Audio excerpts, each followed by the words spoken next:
bistvu pred novo novelo zdravstvene dejavnosti je ogromno nesigurnosti. Vemo, kako sistem deluje. Tako smo izmeli mnenje o tem, v bistvu nekih simulacij oziroma projekcij o nadaljnjem delovanju bolnišnice, kar se tega tiče, nimamo. Naša največja težava je na ORL oddelku, v bistvu, kjer sta ostala le še 2 zdravnika, ki praktično operacij več ne izvajata, tako da smo popolnoma odvisni od pomoči zdravnikov iz UKC Maribor in je v bistvu to delovanje zelo okrnjeno. Se pa trudimo pridobiti specialiste, ampak jih ni na voljo. Mi smo lahko zelo zadovoljni, da zdravniki delajo dodatno, da delajo več. To, da se v razmerah, kjer moramo zagotoviti starajoči populaciji vedno več zdravniških storitev, odločamo za to, da bomo zdravniško delo zmanjševali, tega res ne moremo razumeti. Največja bojazen, ki jo vidim, je dejansko to, da nam grozi, da bomo pod pogoji, ki jih trenutno zakon predvideva, izgubili vse specialistične dejavnosti. Morate vedeti, mi smo se leta trudili, da smo te specialistične dejavnosti pripeljali v ta naš kraj, pridobili kader zdravstvene nege, nabavili opremo, med drugim tudi rentgen, ki ni mala stvar. Smo tik pred veliko investicijo, kjer bomo gradili dodatne prostore za izvajanje te dejavnosti. No in zdaj kar naenkrat smo v točki, ko ne vemo, ali bodo te dejavnosti dejansko sploh ostale v teh naših zdravstvenih domovih. Veste, najbolj mi je pa, bom rekel, zanimivo ali pa kakorkoli se ne izrazim, famozno to, da pa istočasno kot spremembo zakona sprejemamo strategijo razvoja zdravstva na primarni ravni do 2031, kjer pa v prvi točki piše približati zdravstveno dejavnost bližja ljudem.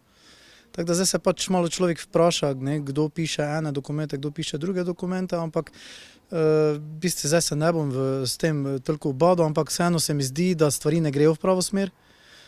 Morali bi malo pogledati na naše lokalne specifike, ki jih imamo tu, recimo v Pomurju, saj za nas lahko rečem, pa mislim, da imajo sosednji zdravstveni domovi zelo podobno situacijo, kjer smo te specialistične ambulante zelo dobro peljali, zelo dobra praksa je bila to, ljudje so bili zadovoljni, pomagali smo skrajševati čakalne vrste in to se mi zdi, da je tista največja bojazen, ki jo jaz vidim v tem trenutku v okviru sprejemanja tega zakona.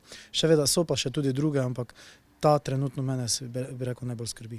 Predvsem me skrbi to, da ne bomo imeli možnost izvajati specialistične dejavnosti, ki smo jih kar nekaj uvedli v zdravstvenem domu Lendava in moram povedati, da odlično funkcionirajo.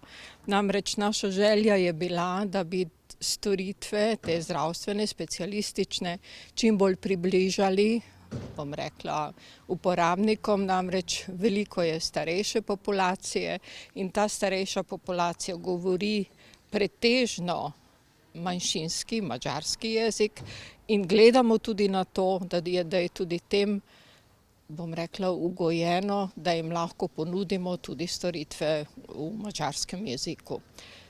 Bojim se, da bo to ukinjeno oziroma da ne bomo mogli naprej izvajati.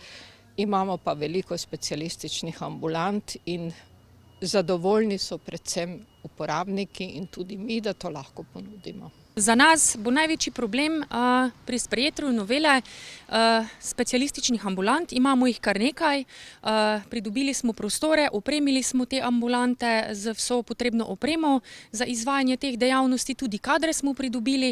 Seveda, glede na to, da bo potrebno nosilce imeti in tudi redno zaposlene, vidimo veliko težavo, se pravi, izgubili bomo te zaposlitve in posledično tudi ne bomo mogli zagotavljati našim uporabnikom, torej celotni lokalni skupnosti, upravne enote Gornja Radgona, teh storitev.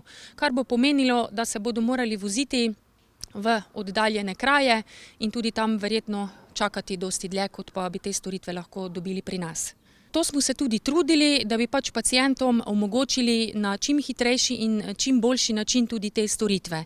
Poleg tega se nam bo tudi pojavilo zagotavljanje dežurne službe, ker imamo pomanjkanje trenutno dežurnih zdravnikov zaradi porodniških odsotnosti. Imamo zelo veliko zunanjih sodelavcev, ki prihajajo k nam pomagati, predvsem nočna dežurstva in pa tudi ob vikendih in praznikih. In tudi tu se nam bo pojavil velik problem, saj ne bomo mogli zagotavljati vseh teh terminov oziroma vseh teh dežurnih uslug.